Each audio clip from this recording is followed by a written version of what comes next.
2023년 3월 1일 새벽 월상 예배에 하나님께서 우리에게 주시는 말씀은 스가랴 10장 1절부터 5절의 말씀입니다. 함께 봉독해 올립니다. 봄비가 올 때에 여호와 곧 구름을 일게 하시는 여호와께 비를 구하라. 무리에게 소낙비를 내려서 밭의 채소를 각 사람에게 주시리라. 드라빔들은 허탄한 것을 말하며 복술자는 진실하지 않은 것을 보고 거짓 꿈을 말한즉 그 위로가 헛되므로 백성들이 양같이 유리하며 목자가 없으므로 곤고를 당하나니 내가 목자들에게 노를 바라며 내가 순념소들을 벌하리라. 만군의 여호와가 그 무리 곧 유다 족속을 돌보아 그들을 전쟁의 준마와 같게 하리니 모퉁이 돌이 그에게서 말뚝이 그에게서 싸우는 활이 그에게서 권세 잡은 자가 다 일제히 그에게서 나와서 싸울 때에 용사같이 거리의 진흙 중에 원수를 밟을 것이라. 여호와가 그들과 함께 한즉 그들이 싸워 말탄 자들을 부끄럽게 하리라. 아멘. 스가랴 선지자는 바벨론 포로기 이후에 활동한 선지자입니다.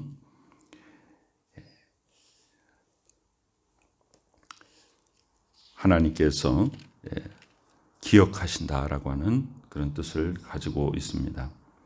하나님께서 기억하신다. 70년 동안 포로 생활을 했지만 하나님께서 포로에서 돌아올 것이다 라고 한 하나님의 약속을 한 번도 잊지 않으시고 포로에서 돌아오게 하셨죠. 그런데 돌아올 때 유다 백성들의 모습은 심히 연약했습니다. 그래서 새 힘을 얻지 못하고 또 주변의 많은 국가들 부족들의 회방도 많이 받았습니다. 오늘 스가랴 10장은 여러 가지 어려운 상황 속에서 하나님이 봄비를 내려주신다. 오늘 3월 1일입니다. 계절상 이제 봄을 하나님이 우리에게 허락하시는 귀한 계절입니다. 긴 기간 동안에 추운 날씨들이 이제 풀리고 봄이라고 하는 것은 우리 인생에 또 새로운 출발점을 의미합니다. 봄비가 올 때에 그동안의 포로 생활을 끝내고 또 포로에서 돌아왔으나 힘을 잃고 낙심하여서 앞으로 전진하지 못하고 신앙생활에 힘을 얻지 못했던 백성들에게 하나님이 성령의 단비를 부어주신 때가 왔습니다. 봄비가 올 때에 여호와 곧 구름을 일게 하신 여호와께 비를 구하라 그랬어요. 우리가 구할 대상은 오직 여호와 한 분밖에 안 계십니다. 그러면 무리에게 소낙비를 내려서 밭의 채소를 각 사람에게 주시리라.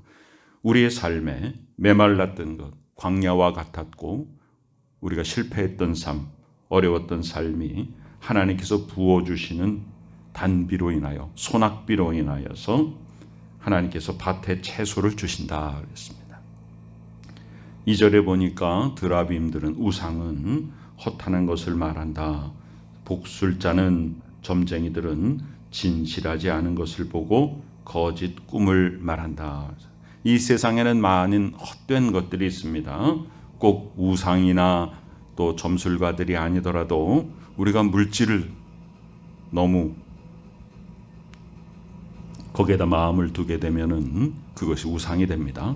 사람에게도 너무 마음을 두게 되면은 우상이 됩니다. 어떤 일에도 우리가 하나님 아닌 어떤 것에 더 하나님보다 더 마음을 크게 쓰면 그것이 우리에게 우상이 됩니다. 그래서 1절에서는 오직 여호와께 비를 구하라. 이 세상이 메말랐을 때 세상에게 구하지 말라. 드라빔에게 구하지 말라. 복술자에게 구하지 말라. 하나님 아닌 다른 존재들은 진실하지 않은 것을 보고 허탄한 것을 말하고 거짓 꿈을 말한다. 이 거짓 꿈이 참 위험한 것이죠. 우리에게 꿈이라고 하는 것은 미래에 이렇게 될 가능성이 있다라고 우리의 마음에 굉장히 소망을 두는 것인데 그 소망이 하나님이 주시는 진실한 소망이 아니라 거짓 꿈을 말해서 우리에게 허황된 것을 가지게 하고 정직과 성실하게 살지 못하게 하고 하나님의 지혜가 없는 어리석은 삶으로 결국은 멸망에 빠지게 하는 것이 거짓 꿈입니다. 그 위로가 헛되다.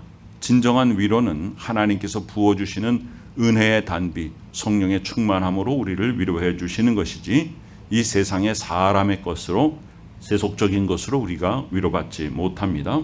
그래서 어떻게 됐냐 하면 양같이 유리하여, 양들은 굉장히 근시를 가지고 있기 때문에 눈 바로 앞에 것만 볼 수 있죠. 먼 곳을 보지 못합니다. 이 양떼들은 목자가 없으면 갈 바를 알지 못합니다. 양같이 유리하며 목자가 없으므로 곤고를 당한다.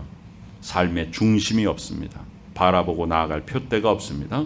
그러면 목자 없는 양같이 이리 흔들리고 저리 흔들리고 여기 구덩이에 빠지고 저기 절벽에 떨어지고 이렇게 곤고를 당할 수밖에 없는 것입니다. 하나님 중심 아닌 삶은 이렇게 어려울 수밖에 없는 것이죠. 그래서 목자들에게 노를 바라며 내가 순념서들을 벌하리라. 하나님께서 목자들, 이제 포로에서 돌아왔으면 성도들을 잘 다스리고 하나님 앞으로 인도해야 되는데 이 당시에 또 제사장이나 이런 종교 지도자들이 제 역할을 잘 감당하지 못했습니다. 만군의 여호와가 그 무리 곧 유다 족속을 돌보겠다. 하나님께서 직접 돌보십니다. 그래서 어떻게 하시냐? 그들을 전쟁의 준마와 같게 할 것이다. 5절의 끝에 보면 말 탄 자들을 나오죠. 준마라고 하는 것은 속도가 빠른 말이죠. 이 말이라고 하는 것은 이 당시에 이 세속적인 힘, 전쟁의 힘, 인간적인 힘, 세상적인 능력, 그것을 말합니다. 그래서 오늘 5절의 마지막 결론에 보면 말 탄 자들을 부끄럽게 하리라. 하나님만 의지하는 자들은 이 세상의 힘을 가지고 세속적인 권세를 바라는 자들을 부끄럽게 한다는 것입니다. 4절에 보면 어떤 방법으로 그렇게 하시는가 우리에게. 자, 여기 모퉁이 돌이 나옵니다. 바로 예수 그리스도를 미리 보여주고 있습니다. 특별히 스가랴서에는 예수 그리스도의 상징이 아주 많이 나오죠. 자, 모퉁이 돌이 그에게서 나온다. 말뚝이 그에게서 나온다. 싸우는 활이 그에게서 나온다. 권세 잡은 자가 다 일제히 그에게서 나온다 그랬습니다. 만군의 여호와 하나님 아버지께서 우리에게 권세를 주십니다. 능력을 주십니다. 어려운 상황 속에서도 낙심하지 않도록 우리를 지켜주십니다. 예수 그리스도께서 우리에게 든든한 반석이 되어주시고 모퉁이 돌이 되어주시고 말뚝이 되어주십니다. 그래서 우리에게 든든히 바로 설 수 있는 표대가 되고 또한 영적인 전쟁에서 승리할 수 있도록 싸우는 활이 되어주시고 이 세상의 권세를 무찌를 수 있는 하늘의 권세를 우리에게 부어주시는 것입니다. 그래서 우리가 영적인 전쟁에 임할 때에 우리는 용사같이 거리의 진흙 중에 원수를 밟을 것이다. 하나님이 우리와 함께 하시면 세상의 말탄 자들, 세상의 권세, 물질의 권세, 세상의 능력을 가진 자들, 세상의 힘을 가지고 이 세상을 압제하는 자들을 부끄럽게 할 것이다. 이것이 3월 1일 우리에게 새봄을 맞으면서 하나님께서 우리에게 주시는 말씀입니다. 우리의 삶을 돌아보시고 우리의 부족한 부분, 우리의 연약한 부분, 우리가 해결되지 못한 모든 부분들 내가 그 속에 들어가서 고민하지 말고 만군의 주 여호와 하나님 앞에 맡겨드리며 새로운 봄에 봄비를 내려주시는 여호와 하나님 앞에 또한 기도하고 하나님께서 더 큰 비를 내려주시고 우리에게 풍성한 열매 맺게 하여 주시고 영적인 전쟁에서 우리를 승리하게 하시는 하나님을 바라보며 주 안에서 새로운 봄을 맞이하여서 우리의 신앙생활이 더욱더 앞으로 전진하여 하나님이 기뻐하시는 복된 열매 맺는 우리 모두가 되시기를 간절히 축원합니다. 아멘. 아버지 하나님의 은혜에 감사드립니다. 우리에게 3월 1일 새봄을 허락하여 주심을 감사드립니다. 우리의 신앙생활에도 새봄을 주시옵소서. 우리의 생활에도 새봄을 주시옵소서. 우리의 심령에도 새봄을 주시고 우리의 육체에도 새봄을 주시고 우리가 행하는 모든 일에도 새봄을 주시어서 도약하게 하여 주시옵고 자라나게 하여 주시옵고 열매 맺게 하여 주옵소서. 하나님 아버지께 감사드립니다. 우리 구주 예수 그리스도 귀하신 이름으로 간절히 기도드리옵나이다. 아멘.